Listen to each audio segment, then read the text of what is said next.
আসসালামু আলাইকুম। সবাইকে শুভেচ্ছা স্বাগতম। আশা করি সবাই ভালো আছেন, সুস্থ আছেন। প্রিয় শিক্ষক মণ্ডলী, আমরা জানি যে এমপিওভুক্ত শিক্ষকদের ইএফটির মাধ্যমে বেতন প্রসেস চালু হইছে। ১ম ধাপে ১,৮৯,০০০ শিক্ষকদের দেওয়া হয়েছে। দ্বিতীয় ধাপে ৬৭,৬৪৪ জন শিক্ষকদের আ ইএফটিতে বেতন দেওয়ার কার্যক্রম হাতে নিছে। তো এটা আইব্যাস প্লাস থেকে সেন্ড হইছে, বাট এদের টাকাটা ব্যাংকে এখনো পাঠায় নাই। প্রসেসিং চলতেছে। তো এই কি কারণে পাঠায় না সেটার অনেকগুলা কারণ আমি কয়েকটা ভিডিওতে বলছিলাম, গত একটা ভিডিওতে বলছিলাম। তো অনেকে এটাকে বিশ্বাস করছে, আবার অনেকে মানে বলতেছে যে না, ইনফরমেশন ঠিক নেই।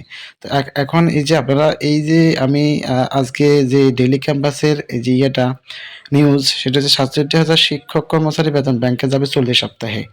তো কি কারণে ওনারা দিতে পারে না বা কি কারণে দেয় নাই, তো সেটা এখানে দেওয়া আছে। আমি বলছিলাম যে এই যে ইএমএস সেলের যে কর্মকর্তারা আছে ওনারা এটার জন্য এই যে ইয়ে থেকে এই অর্থ মন্ত্রণালয়ে পাঠাইতে হয়। তো সেখান থেকে বাংলাদেশ ব্যাংকে আসে, বাংলাদেশ ব্যাংকের প্রসেসের মাধ্যমে সেটা যার শিক্ষকের অ্যাকাউন্টে চলে আসে। তো এই যে দেখেন এখানে এই আপনারা যদি এই থেকে পর্যন্ত এখানে বলা আছে যে আমি পুরা প্রসেসটা নিউজটা আপনাদেরকে পড়ে শোনাচ্ছি। আপনারা ধৈর্য সহকারে দেখবেন, আ পুরা ভিডিওটা দেখবেন। তো দেখলে তো আপনারা বুঝতে পারবেন যে এখানে বলা হচ্ছে যে বেসরকারি স্কুল কলেজ কর্মরত ৬৭,০০০ শিক্ষক কর্মচারীর ইলেকট্রনিক ফান্ড ট্রান্সফার বা ইএফটির মাধ্যমে দ্বিতীয় ধাপের বেতন মেসেজ পেয়েছে। ঠিক আছে?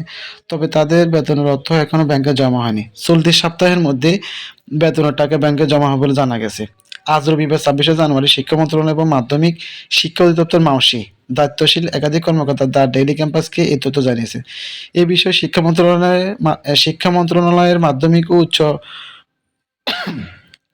শিক্ষা বিভাগের যুগ্ম সচিব budget Morsheda Akter the Daily ক্যাম্পাসকে বলেন, দ্বিতীয় ধাপের বেতন ভাতার অর্থ ছাড়ের সরকারি আদেশ জিও জারি আগামী আগামী মঙ্গলবারে আগামী সরি জিও জারি হয়েছে। আগামী মঙ্গলবারের মধ্যে শিক্ষক কর্মচারীদের বেতন অর্থ ব্যাংকে জমা হবে। এরপর তারা টাকা তুলতে পারবেন। শিক্ষা মন্ত্রণালয় আরেকটি সূত্র জানিয়েছেন, ৬৭,০০০ শিক্ষক কর্মচারী বেতন জিও জারি হয়েছে গত বৃহস্পতিবার ২৩শে জানুয়ারি। শুক্র ও শনিবার সাপ্তাহিক বদ্ধ হওয়ায় বিষয়টি নিয়ে আজ কাজ করা সম্ভব হয়নি। আজ রোববার জিও সংক্রান্ত কাগজপত্র হিসাব মহানিয়ন্ত্রকের কার্যালয়ে পাঠানো হয়েছে। তারা কাগজপত্র যাচাই করে আগামীকাল সোমবার ২৭শে জানুয়ারি অথবা মঙ্গলবার ২৮শে জানুয়ারি টাকা ব্যাংকে পাঠাবেন। তার মানে সে ২৭শে জানুয়ারি বা অথবা ব্যাংকে পাঠাবেন। জানতে চাইলে মাধ্যমিক ও উচ্চশিক্ষা বিভাগের উপসচিব বাজেট মানে লিউজা উল জান্নাহ দ্য ডেইলি ক্যাম্পাসকে বলেন, শুধু জিও জারি হলে শিক্ষক কর্মচারী ব্যাংকে টাকা তুলতে পারবেন বিষয়টি তেমন নয়। হিসাব নিয়ন্ত্রকের কার্যালয় বা বাংলাদেশ ব্যাংকের অনুমতির প্রয়োজন, যেখানে আনুষঙ্গিক কাজ শেষ হওয়ার পর শিক্ষকদের বেতন ব্যাংকে যাবে। এরপর তারা ব্যাংক থেকে টাকা তুলতে পারবেন। কবে নাগাদ শিক্ষক কর্মচারী ব্যাংক থেকে টাকা তুলতে পারবেন এমন প্রশ্নের জবাবে তিনি আরো বলেন, এটি নির্দিষ্ট করে বলা মুশকিল, তবে আশা করছি ২-৩ দিনের মধ্যে শিক্ষক কর্মচারী বেতনের টাকা তুলতে পারবেন। বেসরকারি শিক্ষা প্রতিষ্ঠান কর্মরত এমপিভুক্ত শিক্ষক কর্মচারীদের বেতন ভাতা ইএফটির মাধ্যমে দেওয়ার তথ্য যাচাই করছে মাওসির ইএমআইএস সেল। এজন্য নির্বাচন কমিশনের কার্যালয় থেকে শিক্ষক কর্মচারীর তথ্য সংগ্রহ করে সেলের কর্মকর্তারা। এই তথ্যের সঙ্গে ইএমআইএস সেলের থাকা তথ্য মিলিয়ে দেখা হচ্ছে। প্রথম ও দ্বিতীয় ধাপের তথ্য যাচাই শেষ, তৃতীয় ধাপের যাচাইয়ের কাজ চলছে। তার মানে এখনো নির্দিষ্ট করে বলে না যে তৃতীয়ওয়ালারা কবে পাবেন বা তাদের কাজ এখন চলমান। তার মানে হচ্ছে এই জানুয়ারি মাস তো শেষ, এই মাসের মধ্যে আপনারা পাবেন না শিওর।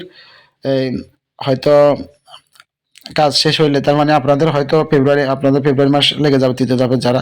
তারপর তৃতীয় ধাপের এই করার পরে বাকি যারা থাকবে তাদের সংশোধনের সুযোগ দেওয়া হবে। সংশোধন করে তারপরে আপনারা বেতন পাবেন। এখন কথা হচ্ছে এই লং প্রসেসে শিক্ষকদের যে একটা হয়রানি হচ্ছে সেটা কিভাবে যে কাটিয়ে উঠবে আল্লাহই জানে। তো এটা হচ্ছে মূল কথা। তো আপনারা অনেকগুলো কোয়েশ্চেন করেন এখানে, যদি ভালো করে ভিডিওটা দেখেন তাহলে আপনারা এখানে অনেকগুলো উত্তর পেয়ে যাবেন। তো ভালো থাকেন, সুস্থ থাকেন। আল্লাহ হাফেজ। Wish you all the best today.